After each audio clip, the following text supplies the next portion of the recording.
பரிசுத்த ஆவியின் திரியேக நாமம் நம் அனைவரையும் ஆசீர்வதித்து காப்பதாக. ஆமென். கிறிஸ்து இயேசுவுக்குள் அன்பான இறை மக்களே, இன்றைய நாளில் நாம் உபாகம் நூலை முடித்து யோசுவாவின் புஸ்தகத்தின் முதல் அதிகாரத்துக்கு வந்திருக்கிறோம். இதில் முதல் வசனத்தில் கர்த்தர் மோசேக்கு துணையாயிருந்த நூனின் குமாரன் யோசுவாவிடம் துணையாக இருக்கின்ற ஒரு காரியம். இன்றைக்கு உலகத்தில் பார்க்கும்போது நட்புகள், ஃப்ரெண்ட்ஷிப் என்று அழைக்கிறோம்.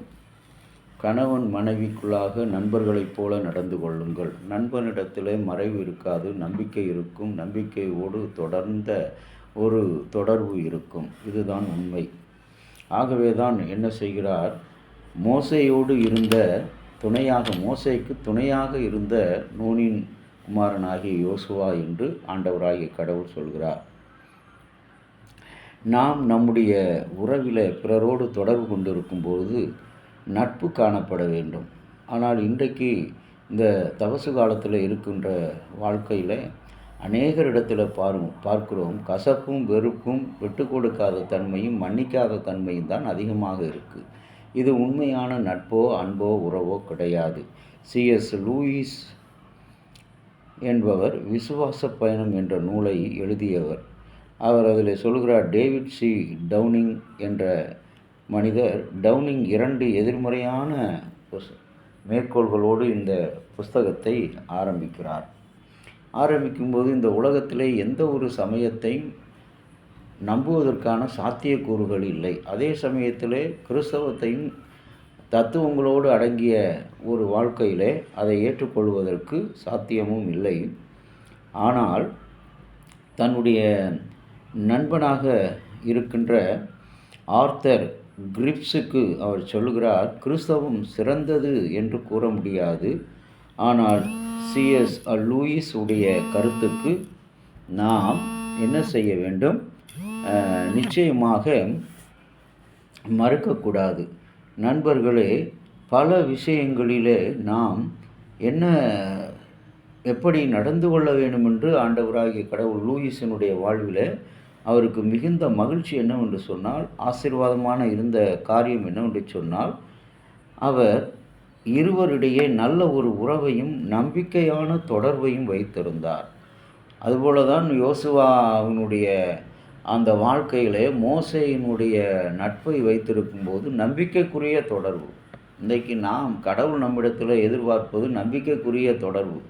நீ என்னோடு ஜெபத்தில் நீ கேட்டுக்கொண்ட காரியங்களை நான் கொடுப்பேன் என்ற நம்பிக்கை உன்னுடைய உள்ளத்தில் இருக்க வேண்டும். அந்த தவசு காலங்களில் அன்பு தேவனுடைய பிள்ளையை நம்பிக்கைக்குரிய மனிதனாக, நம்பிக்கைக்குரிய விசுவாசியாக ஆபிரகாம் விசுவாசித்தான். ஆபிரகாம் கடவுளுடைய நம்பிக்கைக்குரியவனாக இருந்தான். யோசேப்பு கடவுளுடைய வீட்டில் எங்கும் அவன் உண்மையுள்ளவனாக இருந்தான். இன்றைக்கு நம்முடைய உலக தொடர்பு, உலக வாழ்க்கை, திருச்சபை வாழ்க்கை இவற்றோடு ஒட்டி பார்க்கும்போது நம்பிக்கைக்குரிய தொடர்பை உடையவர்களாக இருக்கிறோமா? மோசேக்கு துணையாக இருந்த யோசுவா, நூனின் குமாரனாகிய யோசுவா, அவனோடு துணையாக இருக்கிறான் என்று சொன்னால் இன்றைக்கு அவருக்கு மோசேக்கு நம்பிக்கைக்குரிய மனிதன், நம்பிக்கைக்குரிய தொடர்பை வைத்திருந்தான். ஆகவே தான் அன்பான கடவுளுடைய பிள்ளை, இந்த தவசு காலங்களில் நீங்களும் நானும் கடவுளுடைய பாடுகளில் நாம் நம்பிக்கையோடு தொடர்பை வைத்துக்கொள்ள. நிச்சயமாக தேவன் என்னுடைய பாவத்துக்காக மரித்தார், அவருடைய கல்வாரி இரத்தத்தினாலே என் பாவங்களை கழுவுவார் என்ற நம்பிக்கை தொடர்புடையவர்களாக நாம் வைத்திருக்க வேண்டும்.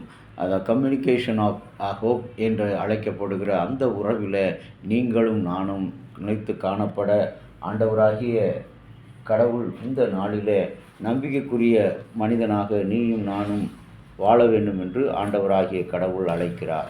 அந்த அழைப்புக்கு இன்றைக்கு நம்மை நாமே ஒப்பு கொடுக்கிறவர்களாக, இன்றைக்கு விசேஷமான ஒரு நாள்.